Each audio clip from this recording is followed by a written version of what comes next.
I could see that there is a lack of development in the village. I tried to find if there was something I could see, like a school or hospital or clinic, but none of that could appear in my sight. I could see that the situation of the village is really very bad. And I am thinking, how is it possible to even live in this kind of place? It looks like a place that was abandoned long ago. The mission I have in that village is to mobilize the young people, to mobilize the youth. So I am in this meeting with the youth of the village and also some of the elders of that village, where they are standing one by one and talking to me, telling me about the situation of the village, about their situation. I could see that the girls are really very shy and afraid of talking. But there is this around 17 years old girl that is outspoken. She's telling me about a rape against teenage girls. She's telling me about a torture, a murder, and arbitrary arrest by the Ethiopian National Army. And I am really shocked because I didn't expect this when I started working with the regime. But I am also thinking, okay, so there is a military base somewhere around this village. And suddenly, as the girl is looking at me and talking to me, she suddenly changes her story. And she started saying that they love the government and they have the development they need and everything is okay and they are satisfied with the government. And I am really surprised and I'm wondering and I'm like, what is wrong? Am I really hearing this? What is this? And suddenly when I look at her eyes, I could see she's not looking at me. So I turn it around and I see this military man behind me. The door was behind me, so I didn't saw the military man coming in. But she saw him, so she immediately changed her story. So I understood that there was problem with the military. I tried to talk to the military man, asking him to leave the meeting since it was a youth mobilization meeting and military was not allowed. But he insisted. He said that he has the right to attend all kind of meetings in the village because he wanted to observe. So I was forced to stop the meeting, and the meeting was over.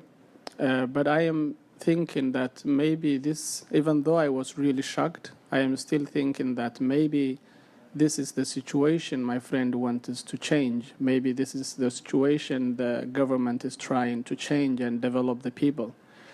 But I am shocked with the military and the whole thing. So I am back to the main city of the region, Ogaden, where I met my powerful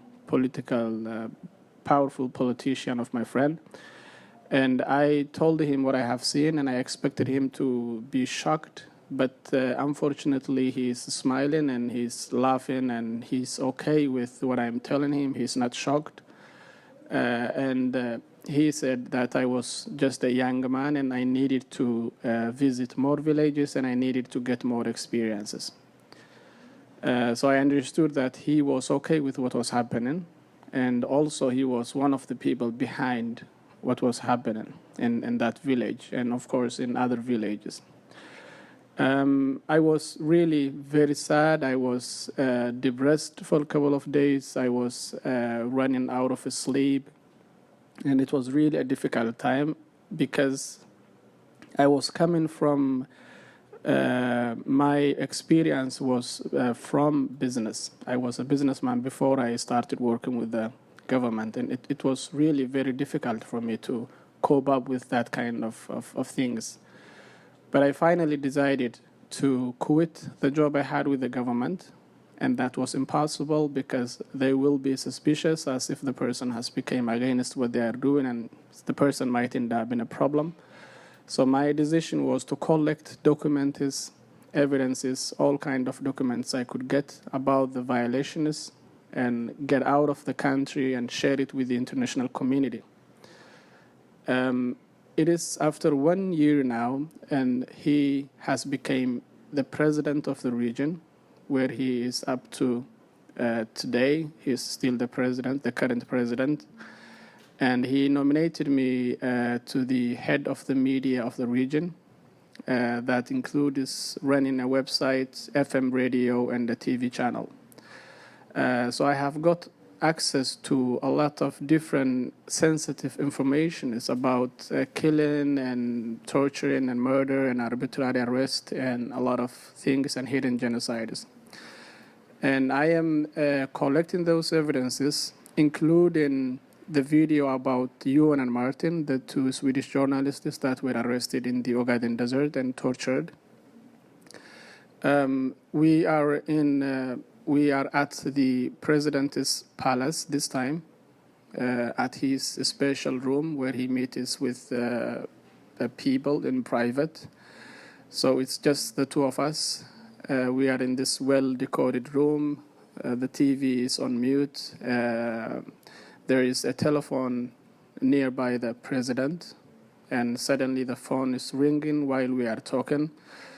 He answers the phone, and he is getting angry. He started yelling, and he is saying, "Why didn't you kill them before you called me?" And from what he is saying, I understood that he was talking to his special militias, called or known as the Liu police. So he is asking them why they didn't kill the people and then call. And then he's hanging up the phone. We go quiet for a couple of seconds, around maybe 20, 30 seconds, and then he's calling back again. This time he is insulting them, and he's really angry, and he gave an order that would really shock me. He said, "Kill those people and let me listen to the sounds of the gunshot." And they did. They did what he asked. I was right there next to him, and I could hear some of the sounds because it was a landline phone and it was a little bit loud. So it was really a shock. I couldn't believe what was happening. I felt like I was really getting very sick inside of me. I had this kind of sick feeling. But then I went to my place. I didn't sleep the whole night. On the next day, I met with people, and they would tell me that they have killed 11 people in a place called Dagahmado. But that was one of the things that made me stick to the plans I had strongly. I think that will be enough for now. Thank you very much.